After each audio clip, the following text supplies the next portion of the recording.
Bismillahirrahmanirrahim. Yang mulia lagi dihormati Cikgu Amirul dan rakan-rakan seperjuangan yang dirahmati Allah. Assalamualaikum warahmatullahi wabarakatuh.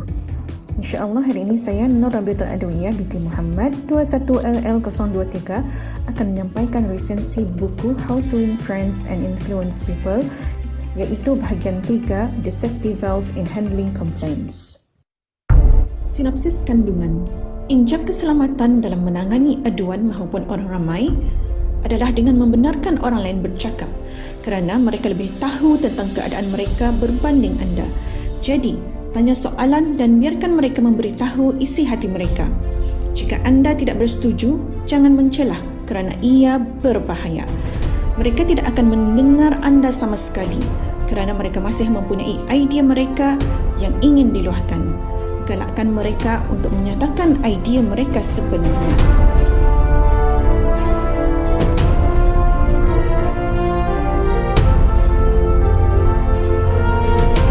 Adakah kemahiran ini sangat berguna dalam dunia perniagaan? Anda ingin tahu? Penulis memberikan contoh di mana seorang ahli perniagaan telah kehilangan suara dan tidak boleh bercakap semasa mesyuarat penting. Lalu, Presiden syarikat bercakap bagi pihaknya mengambil kedudukannya dan si ahli perniagaan itu hanya tersenyum dan mengangguk. Akhirnya, sikap berdiam diri dan benderanya itu mendapat ganjaran selepas perbincangan yang rancak ketika mana syarikat itu memberikan kontrak kepadanya.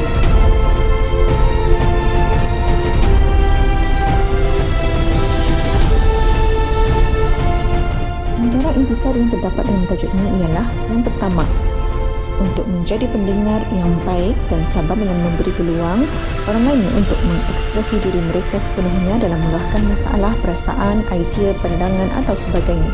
Yang kedua, menjadi pendengar yang berfikiran terbuka dan ikhlas untuk mendengar aduan-aduan orang sekeliling agar mereka merasa dihargai, bukan seperti kebiasaannya iaitu orang bercakap dan terus bercakap tanpa mendengar. Yang ketiga, memberikan ruang dan peluang kepada orang lain untuk bercakap mengenai pencapaian mereka, minat dan juga masalah bagi menggalakkan tanggapan yang baik.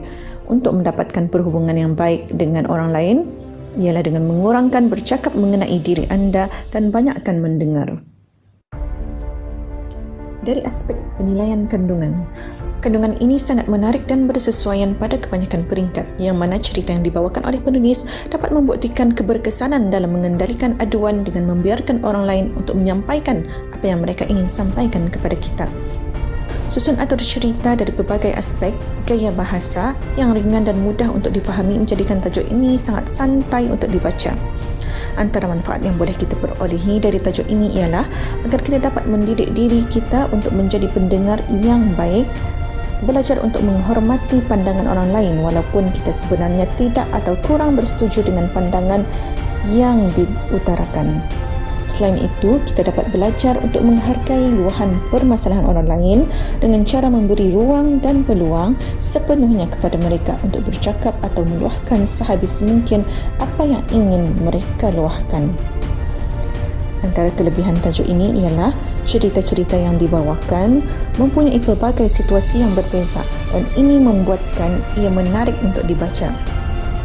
Antaranya ialah situasi dalam ruang lingkup kekeluargaan, rakan, kerjaya dan perniagaan. Turut diselitkan kata-kata hikmah dari ahli falsafah Perancis yang sangat menempati dengan tajuk cerita ini. If you want enemies, excel your friends. But if you want friends, let your friends excel you.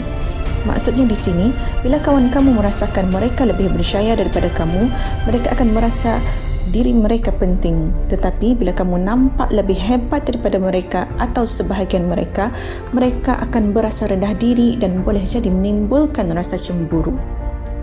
Bagi penambah baik dalam buku ini, daya tarikan dan keceriaannya boleh diperbaiki dengan tambahan ilustrasi yang bersesuaian.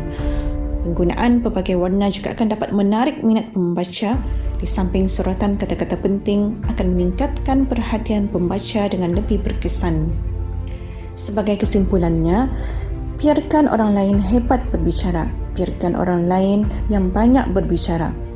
Kunci untuk mempengaruhi orang lain bukan dari diri kita yang banyak berbicara, namun biarkan teman kita yang melakukan banyak pembicaraan. berikan orang lain bercakap dan pastikan ianya didengari. Sekian, wabillahi taufiq wal hidayah. Wassalamualaikum warahmatullahi wabarakatuh.